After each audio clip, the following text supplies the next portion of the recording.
Hello दोस्तों, स्वागत है कविता जी की अमर प्रेम कहानी में। दोस्तों, तो आज हमारी शादी की 9वीं सालगिरह है और हम आज पत्नी जी का पसंदीदा ब्लैक कुर्ता नहा धो करके पहने हैं। उन्होंने गिफ्ट दिया था मुझे एनिवर्सरी पे। 5वीं साल की एनिवर्सरी जब हुई थी तब उन्होंने गिफ्ट दिया था। सबसे पहले घर को अच्छे से साफ़ सुथरा करके माँज धो के बर्तन सब क्लीन करके किचन से लेके रूम तक सफाई करके सबसे पहले कोई भी कार्य करने से पहले साफ़ सफाई और ईश्वर की पूजा अर्चना बहुत ज़रूरी होती है। तो सबसे पहले घर के मंदिर को पूजा किया था। मेरे एक दोस्त है जो फूलों का काम करते हैं, तो उनसे मैंने 3 दिन पहले ही फूल और माला के लिए बोल दिया था। उन्होंने इतना सारा फूल और माला दे दिया कि मैं आपको क्या बताऊं, शायद उतना बजट में तो मार्केट में एक माला भी नहीं मिलता। उन्होंने मुझे बहुत सारे फ्लावर्स, गुलाब की पंखड़ी और माला दे दिया था। मेरा फ्रेंड है, वो मेरे साथ ही जॉब करते हैं, उनके पापा फूलों का शॉप है उनका। ज़रूरत से ज़्यादा ही उन्होंने फूल माला दे दिया था, जो मुझे समझ नहीं आ रहा था कहाँ चढ़ाऊँ। पूजा पाठ करने के बाद फाइनली सात्विक भोजन बनाना था पत्नी जी के लिए। कहते हैं पूर्वजों को बिना लहसुन प्याज का और सेंधा नमक का ही भोजन अर्पित करना चाहिए पितरों को और स्वर्गवासी पत्नी जी को। तो उनके लिए सबसे पहले उनका पसंदीदा मटर पनीर की तैयारी कर रहा हूँ। इंडक्शन पे सारा खाना बनाऊंगा और ये बिना लहसुन प्याज का है। सिर्फ टमाटर, हल्दी, धनिया, मिर्च, गरम मसाला, हरी मिर्च, जीरा, इन सब से मिला करके मटर पनीर बनाऊंगा। मटर पनीर के साथ उनका जीरा राइस, बूंदी रायता, मार्केट का गुलाब जामुन है और खीरा और गाजर का सलाद रहेगा जो उनका बहुत फेवरेट था। पूरी कचौड़ी तो मुझे पसंद थी, जो मुझे मेरे लिए बनाती थी। उनको तो चावल और सब्जी या दाल चावल पकौड़ा जो भी मिल जाए। तो उनके लिए मैंने जीरा राइस बनाया है, बूंदी रायता तड़का मार करके, और ये मटर पनीर बन ही रही है। पत्नी जी का पसंदीदा सात्विक भोजन भी मैं बना रहा हूँ पूजा पाठ करके। और टाइम तो बहुत लगेगा आज, मुझे पता है, और मुझे 4:30 बजे ऑफिस के लिए निकलना होता है। लेकिन आज मुझे लगता है मेट्रो से ही जाना पड़ेगा, क्योंकि अभी तो मैं खाना ही बना रहा हूँ और बज रहे हैं 2:30। तो लगता है लगभग बहुत समय हो जाएगा। लगभग आप देख सकते हैं मटर पनीर मेरा रेडी है। पनीर को कोई फ्राई नहीं किया हूँ। यहाँ पे लोग पनीर को फ्राई नहीं करते दिल्ली में, क्योंकि यहाँ का पनीर वैसे ही बहुत अच्छा और सॉफ्ट होता है। तो मसाला वसाला बढ़िया से भूंज लेने के बाद जब खुशबू आने लग गई थी, तो मैंने उसमें पनीर डाल के थोड़ा भूंज लिया उसको, मटर डाल के। जब खुशबू आने लग गई तो उसमें पानी डाल दिया अपने ज़रूरत के अनुसार। इधर पूरी के लिए मैंने गैस पे कढ़ाई चढ़ा दी थी और तेल गर्म हो गए थे। थोड़ा सा आटा का टुकड़ा डाल के देखे थे, सारे पूरी बेल के रख रखे थे सैलेड वाले थाली में।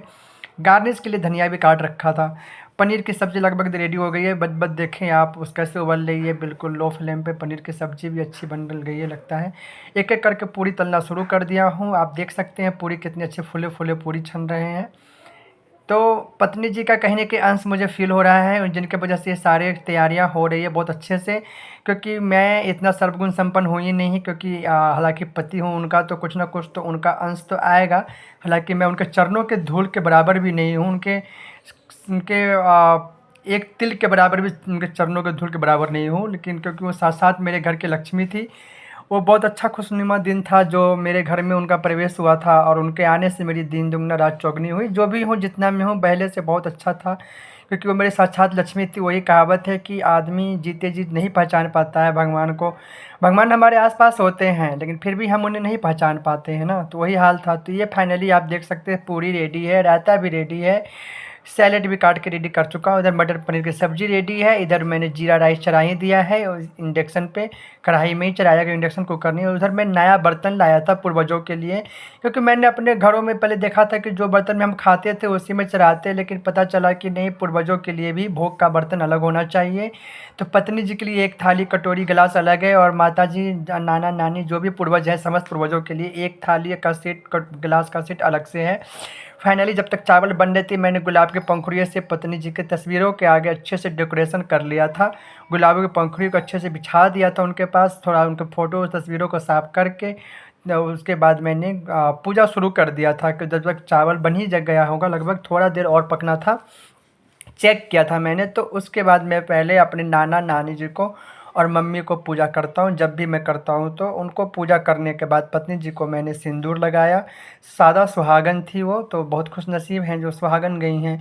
और हर जन्म में ईश्वर से कामना करता हूँ कि मुझे पत्नी रूप में कविता जी ही मिले, पर किसी जन्म में ऐसी परिस्थिति ना हो जो अधूरा मिलन, निसंतानता, जैसे हम जो तरप तरप के जी रहे हैं, किसी जन्म में ये तरप ना हो। चाहे पैसा हो ना हो, लेकिन संपूर्ण सुखों से नवाजना, यही विनती है। हर जन्म में यही पत्नी जी मुझे मिले, यही ईश्वर से कामना करता हूँ। और कविता जी से भी यही कामना करता हूँ कि हर जन्म में आप सिर्फ मेरी रहो, मेरी रहो, बस यही विनती है। तो वरमाला के लिए मैंने उनको माला सटा करके पहले खुद पहना, फिर वही वरमाला उनके पास डाला। हमारी वरमाला हो चुकी है। उसके बाद फाइनली हम उनसे प्रार्थना कर रहे थे कि हर जन्म में मुझे आप चाहिए, पर किसी जन्म में ऐसी परिस्थिति नहीं हो। जीते ज़िंदगी जो डाँट फटकार या जो भी हो, थोड़े 19-20 जोक झोंक हुई, उसके लिए मैं आपसे हाथ जोड़ क्षमा माँगता हूँ। या तो आप मुझे सज़ा देना या तो मुझे क्षमा करना, मैं हर चीज़ के लिए तैयार हूँ। ज़िंदगी में अब कुछ नहीं बचा है, सिर्फ़ जब तक सांस चलेगी आपको पूजूँगा, आपको याद करूँगा। जिस दिन ईश्वर से प्रार्थना करता हूँ कि जल्दी से जल्दी मुझे आपके पास बुला ले, कि मुझे ज़िंदगी में अब कोई लगाव नहीं है, मुझे ज़िंदगी में अब कुछ नहीं बचा, ना ही कुछ। सांस भी ले रहा हूँ तो बस इसलिए ले रहा हूँ कि कहीं न कहीं हमारे धर्म में कहा गया है कि आत्महत्या पाप है। सफ़ेद फूल भी उनको अर्पित कर दिया, गुलाब का फूल भी पत्नी जी को अर्पण करने के बाद मन में एक अजीब सी सुकून और शांति मिली और बहुत ही अच्छा लगा।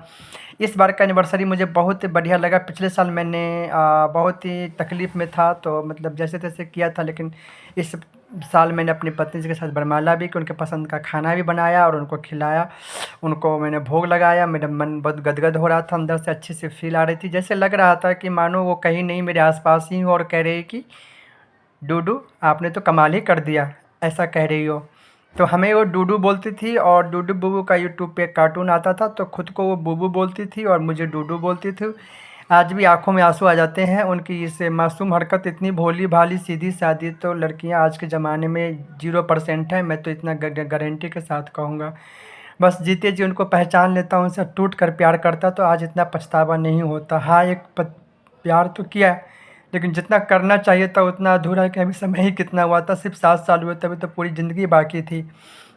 लेकिन शायद ईश्वर को यही मिलन यही था कि 7 साल वो मेरे साथ शारीरिक रूप से रहे, बाकी जो बचा हुआ जीवन मेरा है वो मेरे आत्मिक रूप से मेरे साथ रहेंगी।